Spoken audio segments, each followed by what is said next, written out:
ಹಾಂ ಧರ್ಮಸ್ಥಳಕ್ಕೆ ಭೇಟಿ ಕೊಡ್ತೀರಾ ಅಂತ ತಾವು? ಅಲ್ಲ, ಧರ್ಮಸ್ಥಳದ ವಿಷಯನೇ ಮುಗಿದೋಗೈತ್ಲಿ, ಇಲ್ಲಿ ಅಲ್ಲಿ ಹೋಗಿ ಏನು ಮಾಡೋರಿದ್ದೀವಿ ನೋಡಿ.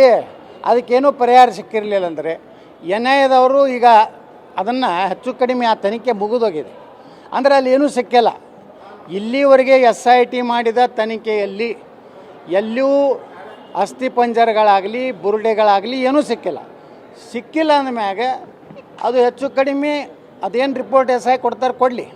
ಇನ್ನು SITದು ಬಗ್ಗೆನೂ ಕುತೂಹಲ ಐತಿ ಜನರಲ್ಲಿ, ಅವ್ರು ಏನೇನು ವರದಿ ಕೊಡ್ತಾರೆ, ಅದರಲ್ಲಿ ಏನಿದೆ ಅದು ಆದಮ್ಯಾಗ ನಾವು ಚರ್ಚೆ ಮಾಡೋಣ.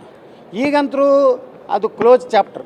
ಸುಮ್ಮನೆ ನಾವು ಕಾಟಾಚಾರಕ್ಕೆ ಹೋಗಿ ಭಾಳ ನಾವು ಧರ್ಮಸ್ಥಳದ ಭಕ್ತರದ್ದು ತೋರಿಸ್ಲಿಕ್ಕೆ ಹೋಗಿ ಹಂಗಾದ್ರೆ ಹೋಗಿದ್ರಲ್ಲ, ಹೆಂಗಾದ್ರು ನೀವು ಇನ್ನು ಮುಂದಾದರೂ ನಾವು ಭ್ರಷ್ಟಾಚಾರ ಮಾಡೋದಿಲ್ಲ, ಇನ್ನು ಕರ್ನಾಟಕ ಲೂಟಿ ಮಾಡೋದಿಲ್ಲ, ಇನ್ನು ನಾವು ಬರೀ ಒಂದೇ ವಂಶದವ್ರು ಆಳೋದಿಲ್ಲ ಅಂತ ಪ್ರತಿಜ್ಞೆ ಮಾಡಬೇಕಾಗಿತ್ತು ಮಂಜುನಾಥ ಸ್ವಾಮಿ ಬಲ್ಲಿ.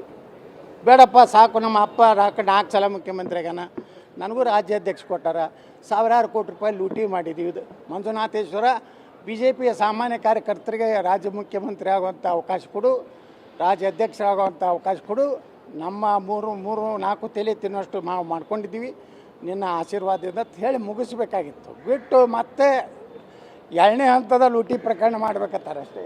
ಸರ್ಕಾರ ಬಾಂಬ್ ಬ್ಲಾಸ್ಟ್ ಏನಾಗಿತ್ತು ಅದು ಧರ್ಮಸ್ಥಳದಲ್ಲಿ ತಗೊಂಡೋಗಿ ಬ್ಲಾಸ್ಟ್ ಮಾಡಬೇಕಾಗಿತ್ತು ಅನ್ನೋಂಥದ್ದು ಕೂಡ ಇದೀಗ ಚರ್ಚೆ ಆಗ್ತದೆ ಮುನ್ನೆಲೆ. ಸರ್, ಇದು ಎಲ್ಲನೂ ಈಗ ಏನದಲ್ಲ NIA ತನಿಖೆ ಏನು ಮಾಡ್ಬೇಕು ಇದನ್ನು ಒಮ್ಮೆ ಕ್ಲಿಯರ್ ಮಾಡಿರಿ.